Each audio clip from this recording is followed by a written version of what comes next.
তো অষ্টমীর last part নিয়ে চলে এলাম। এটা কিন্তু একটা খুব নামকরা বাড়ির ঠাকুর।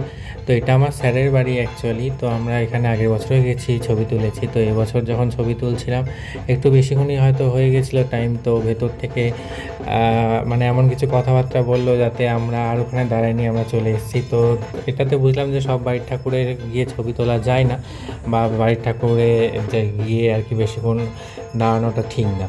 কারণ যে টাইপের কথাবার্তা বলেছে খুবই বাজে বলেছে। কিন্তু মেবি স্যার খুব ভালো মানুষ, মানে ম্যাডামও খুব ভালো মানুষ। আমি ওখানে গান শিখতে গেছি তখন দেখেছি যে ওনারা কত ভালো মানুষ, কিন্তু ওনাদের মধ্যে কেউ এরকম কিছু কথা বলেননি।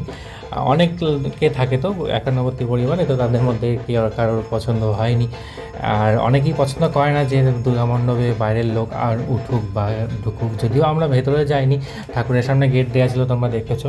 আমরা কিন্তু বাইরে থেকেই ছবি তুলছিলাম, এবং তো সেটা পছন্দ হয়নি, মেবি কিছু কথাবার্তা বলেছে। তো সত্যি সবাই অবশ্যই বাড়ির ঠাকুর যদি দেখতে যাও তাহলে অবশ্যই দেখে শুনে যাবে এবং দেখে শুনে ছবি তুলবে, যাতে বাড়ির লোক, কিন্তু অনেক বাড়ির লোক পছন্দ করে না যে বাড়ির মণ্ডপে কেউ উঠুক বা ছবি তুলুক। তো আমাদের সাথেও সেটাই ঘটেছে, খুবই একটা অপমানজনক ব্যাপার। যে সামনে এসে কিছু বলেনি, কিন্তু দূর থেকে অনেক কথাই বলেছে। তো সামনে এসে বললে আরও সেটা অপমানজনকই হতো। তো যাই হোক, নিজের সম্মান নিজের কাছে। তারপরে আমরা চলে এলাম স্টেশনে, ব্রিজের পাশে অনেক ভালো ভালো প্যান্ডেল হয়েছিল, সেইগুলো আমরা কিন্তু পরে বাইক নিয়ে বেরিয়ে দেখেছিলাম এবং পুরোটাই কভার করে নিয়েছিলাম। কারণ নবমীর জন্য অল্প কিছু রেখেছিলাম, কারণ যদি বৃষ্টি হয় তাহলে সেইগুলো দেখা বাকি থেকে যাবে বলে সব দেখে নিয়েছিলাম।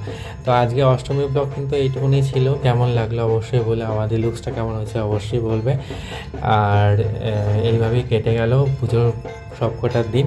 আজকের পরে তো নবমীর রাত পোয়ালি সব কিছু শেষ। তো আজকের মতো ব্লগ এইটুকুনি, আবার নবমী ব্লগ নিয়ে আসছি। টাটা।